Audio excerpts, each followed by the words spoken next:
For our next story tonight, let's talk about chocolates. We're drawn to them. It feels like an inexplicable instinct. We peel off their crisp wrapping paper and let the smooth, rich taste explode in our mouths. We barely think twice before indulging in a bar of chocolate. But now maybe we'll have to, because our beloved chocolates are facing dark times.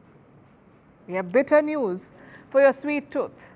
Chocolates are becoming more expensive thanks to trouble from their main ingredient, cocoa beans.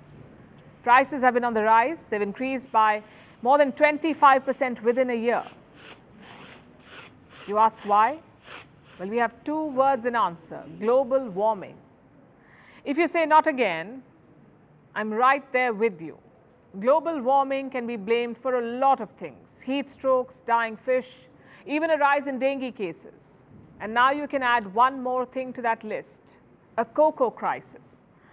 Because weather is playing havoc with cocoa. Its production has been reduced drastically. I'll tell you why.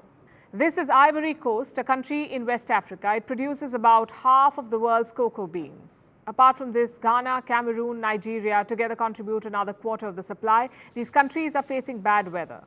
On some days, heavy rains are causing floods. On others, temperatures only get worse. These countries are becoming warmer. This has become a breeding ground for crop disease and rots, and cocoa crops have been drastically affected. You see, these are regional weather patterns. They have an outsized impact on global cocoa production because around 75% of all cocoa is produced by just 4 countries in West Africa. And that's not all. Apart from weather, war is also at work here. I'm talking about the war in Ukraine. It has caused the cost of fertilizer to jump. So cocoa plants are being denied nutrients. And again, the production has suffered. It's projected to be even worse than last year. If that happens, this will be the 3rd year of cocoa supply deficit with no hope in sight.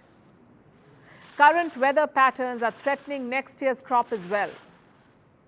So things are only getting worse. And the result is this: cocoa factories around the world are slowing down. In North America, for instance, the processing reduced by 12% in the second quarter. This is the lowest for that period since 2008. The situation is similar in Europe and Asia.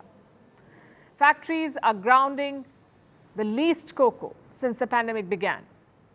Global inventories are at the lowest in almost 3 decades. And apart from cocoa problems, prices of sugar and palm oil have also been soaring. Sounds like the elixir of gods faces a perfect storm. Like I said, dark times for chocolates.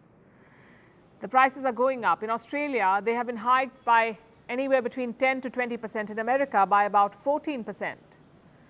There are some countries where rising prices cannot be seen immediately. Experts say even if prices remain the same, the size of chocolates could be reduced.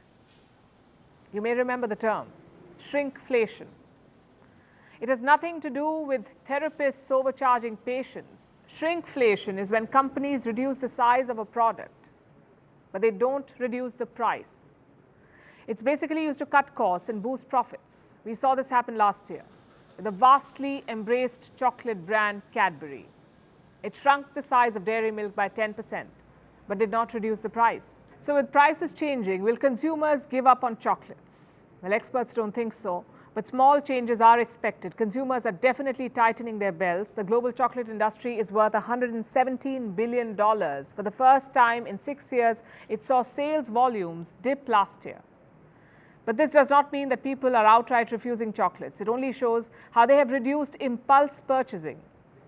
So the demand continues to stay strong, particularly in Europe and Asia. And even if price rise sounds like a piece of bad news, this is no apocalypse for chocolates, not yet at least.